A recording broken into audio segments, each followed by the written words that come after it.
నాకు ఈరోజు బాధాకరణమైన రోజనే చెప్తాను. మా ఆడపడుచు అయితే గుజరాత్ వెళ్ళిపోతుంది. మేమైతే ఎయిర్‌పోర్ట్‌కి వచ్చాము సెండ్ ఆఫ్ ఇవ్వడానికి. తనని ఆడపడుచు అనే కన్నా నా బెస్ట్ ఫ్రెండ్ అనే అంటాను. తను కూడా నాతో అలాగే నాకు మ్యారేజ్ ఉండిద్ది. అయిన తర్వాత తినొక్కడితోనే బాగా క్లోజ్‌గా కనెక్ట్ నుంచి బాధ, అయిపోయాను. ఒక పక్క నుంచి హ్యాపీనెస్.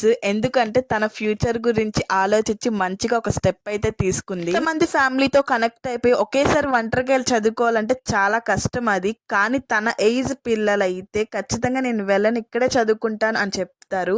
కానీ తను తన పేరెంట్స్‌కి ఇచ్చిన రెస్పెక్ట్‌కి తను ఇక్కడే నేనైతే సక్సెస్ అయిపోయిందని చెప్తాను. వీడియో 18+ వాళ్ళు చూస్తే ఖచ్చితంగా మీ ఫ్యూచర్ గురించి అయితే ఆలోచించమని చెప్తాను. లేదు నాకు ఈ ఏజ్ ఎంజాయ్ చేసే ఏజ్ అని ఆలోచిస్తే కనుక రాబోయే ఫ్యూచర్లో ఖచ్చితంగా మీరైతే ఇబ్బందులు పడుతూనే ఉంటారు. మా నిక్కి పాప అయితే లోపలికైతే వెళ్ళిపోతుంది. తన ఫ్యూచర్ మొత్తం చాలా అంటే చాలా బాగుండాలని చెప్పి మనస్ఫూర్తిగా కోరుకుంటున్నా. ఫ్లైట్కి ఇంకా టైం అయిపోతుంది కదా, ఇంకా సెండ్ ఆఫ్ ఇచ్చేసి మేమైతే రిటర్న్ అయితే వచ్చేస్తున్నాం.